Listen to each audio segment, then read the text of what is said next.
Assalamu alaikum. Let us read A Lesson in Life from a Beggar by Sudha Murthy.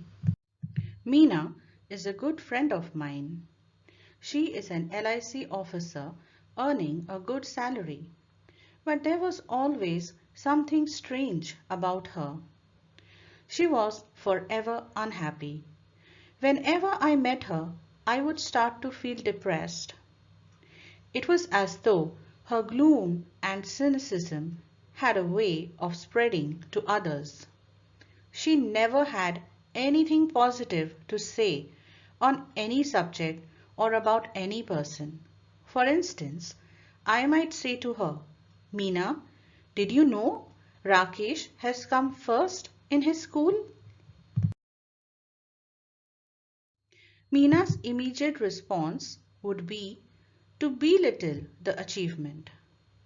Naturally, his father is a school teacher, she would say. If I said, Meena, Shweta is a very beautiful girl, isn't she? Meena would be pessimistic. When a pony is young, he looks handsome. It is age that matters. Wait for some time. Shweta will be uglier than anyone you know. Meena, it's a beautiful day. Let's go for a walk. No, the sun is too hot and I get tired if I walk too much. Besides, who says walking is good for health? There's no proof. That was Meena. She stayed alone in an apartment as her parents lived in Delhi. She was an only child and had the habit of complaining about anything and everything.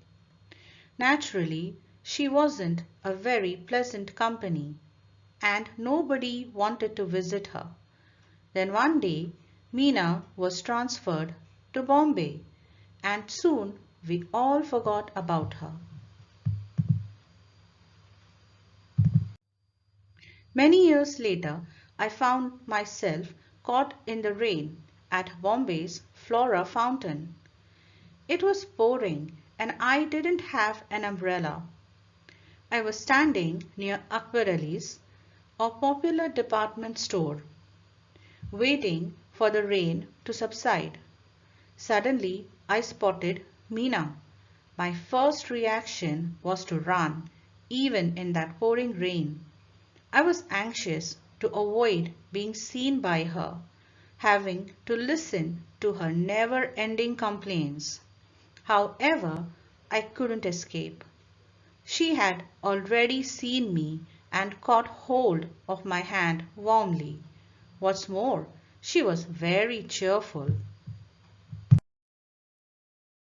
Hey, I'm really excited. It's nice to meet old friends. What are you doing here? I explained that I was in Bombay on an official work. Then stay with me tonight, she said. Let's chat. Do you know that old friends and memories are precious and rare? I couldn't believe it. Was this really Meena? I pinched myself hard to be sure it wasn't a dream. But Meena was really standing there, right in front of me, squeezing my hand, smiling, and yes, she did look happy. In 3 years she had been in Bangalore, I had never once seen her smiling like that. A few strands of grey in her hair reminded me that years had passed. There were a few wrinkles in her face, but the truth was that she looked more attractive than ever before. Finally, I managed to say, No, Meena, I can't stay with you tonight. I have to attend a dinner. Give me your card and I'll keep in touch with you. I promise. For a moment, Meena looked disappointed. Let's go and have tea at least, she insisted. But Meena, it's pouring. So what? We'll buy an umbrella and then go to the Grand Hotel, she said. We won't get a taxi in this rain, I grumbled. So what? We'll walk. I was very surprised.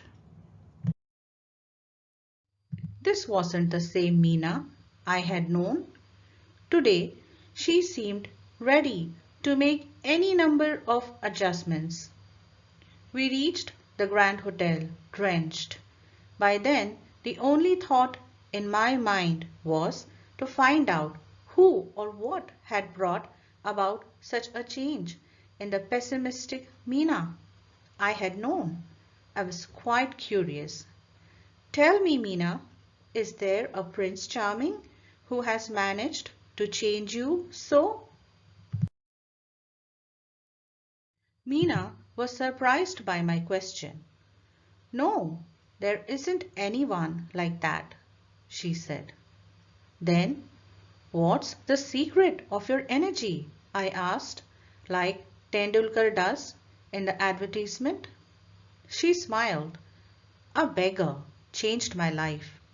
I was absolutely dumbfounded, and she could see it. Yes, a beggar, she repeated, as if to reassure me. He was old and used to stay in front of my house with his 5-year-old granddaughter. As you know, I was a chronic pessimist. I used to give my leftovers to this beggar every day. I never spoke to him, nor did he speak to me. One monsoon day, I looked out of my bedroom window and started cursing the rain. I don't know why I did that because I wasn't even getting wet. That day I couldn't give the beggar and his granddaughter their daily quota of leftovers. They went hungry, I'm sure. However, what I saw from my window surprised me. The beggar and the young girl were playing on the road because there was no traffic.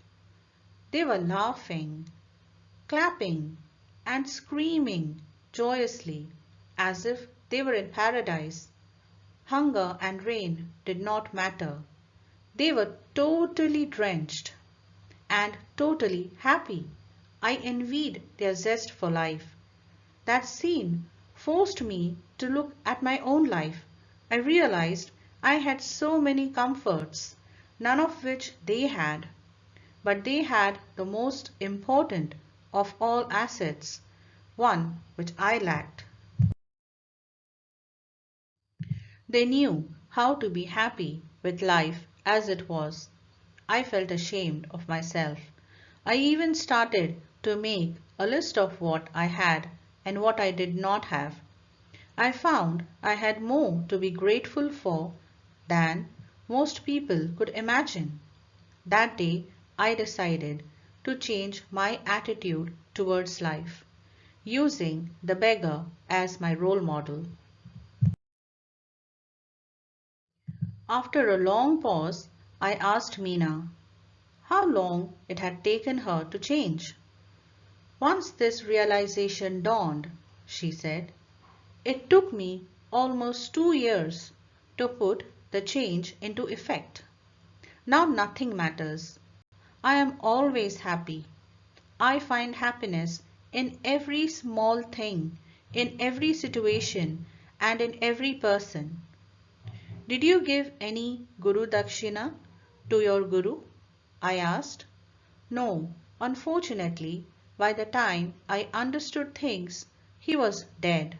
But I sponsored his granddaughter to a boarding school as a mark of respect to him.